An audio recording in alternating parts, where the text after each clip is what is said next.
Okay, here I'm going to do number 7, the correct number 7 on today's assignment. A student moves a box of books down the hall by pulling a rope that's attached to the box. Okay, so let's start with our picture of what's happening here.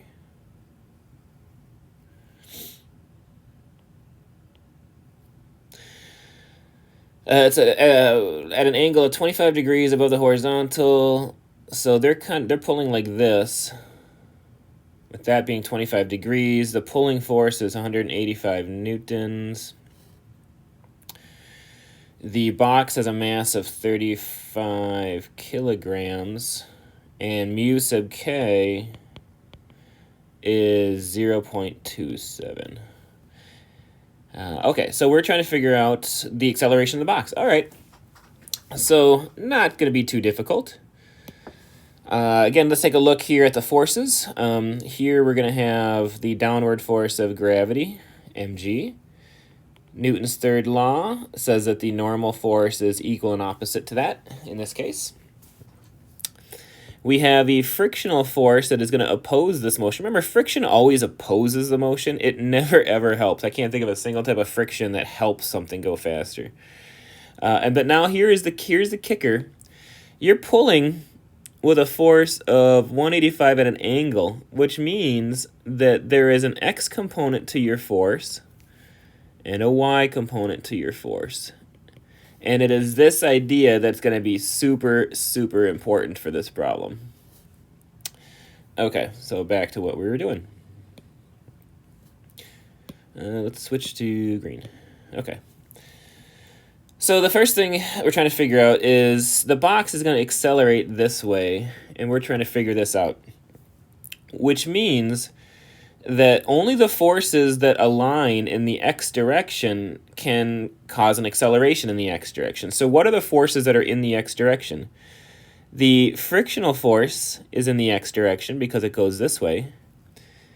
Now this 185 does not count, or in a sense, it's not in the x direction, it's up at an angle, but the F sub x is in the x direction, so this force is going to be important because that goes this way. So the forces that account directly for the acceleration are going to be the frictional force and the force of the pull in the x direction. That's all that matters. All right, so I'm going to start over here. F net equals ma. What are the two forces in the x direction? Well, I'm going to call this direction positive because I know that the object's moving that way. So that means that F sub x is going to be a positive. That means that the force of friction is going to be a negative, just so we're clear on our reference frame. So the net force is going to be F sub x plus a negative force of friction. The net result of that is going to cause the mass to accelerate. So this is F net, and this is ma. The Fx, I'm going to jump down here real quick.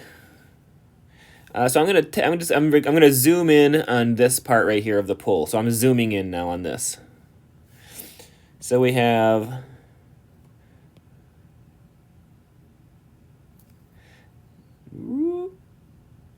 okay. So if we have 185 newtons here, and this is 25 degrees, that means that this side of the triangle, the Fx, is going to be 185 cos 25. That means that the Fy is going to be 185 sine 25. And I'm not going to show you why that is. I've shown it a couple different times through notes. But these will be your Fx and Fy components. So back to what I was doing up here. So Fx is the 185 cos 25. I don't know. I mean, that's just a number. I'm not going to put it in the calculator yet. I usually just put things into the calculator at the very, very end. Okay. The force of friction. Remember that the force of friction is a little bit more complicated than just a simple number. It's going to be mu sub k times the normal force. Again, remember that the force of friction is always mu times the normal force.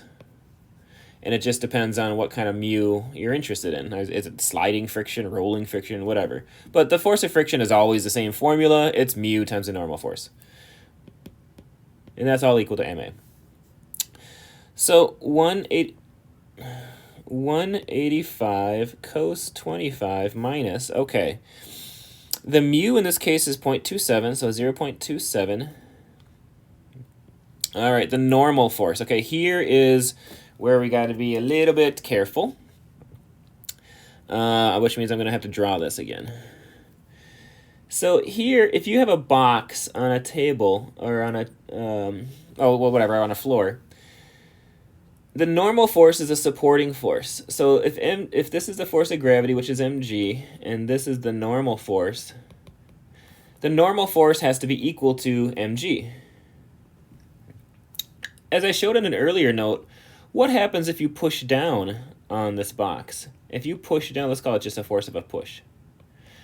Well, then the normal force, right, the table has to support not only the weight of the object, but it also has to support the force of your hand. So the normal force increases.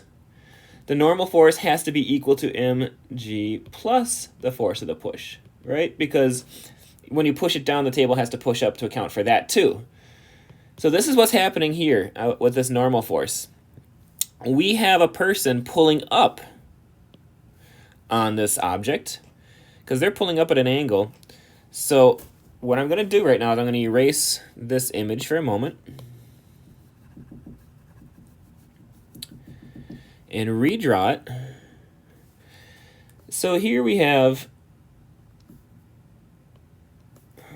a person pulling up like this, which means that they're, and I'm only interested in the Fy right now, just by the way. I'm not going to draw all the other forces. They're lifting up on the object. So here's the mg down, and here's the normal force up, which is, of course, the thing that we want. Well, without this pull, the normal force is equal to the mg, but you're lifting up, right? So the table doesn't have to support all of the mg. You're actually lifting a little bit up on this object. So the normal force will drop. The normal force only has to support the amount of weight that's on the table, but you're lifting some of it. So F sub n is actually going to be mg minus Fy.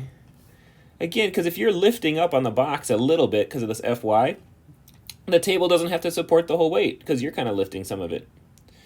Another way of saying this is you could say that the normal force and your lift have to hold the weight. Like, you know, the table has to support the table and your lift have to support the weight. But I'm gonna do it this way. So F sub n, I just had a notification. Hopefully I didn't run out of memory. F sub n is going to be mg minus Fy, and Fy is this 185 sine 25, and all of this has to be equal to ma. Okay, so it is calculator time. So, you know what? I'm not gonna waste my video time doing the calculation. So, if you're to solve for a, that's not hard. Just divide both sides by m. So this whole thing divided by m equals a, and this equation right here is how you would get the acceleration of the box.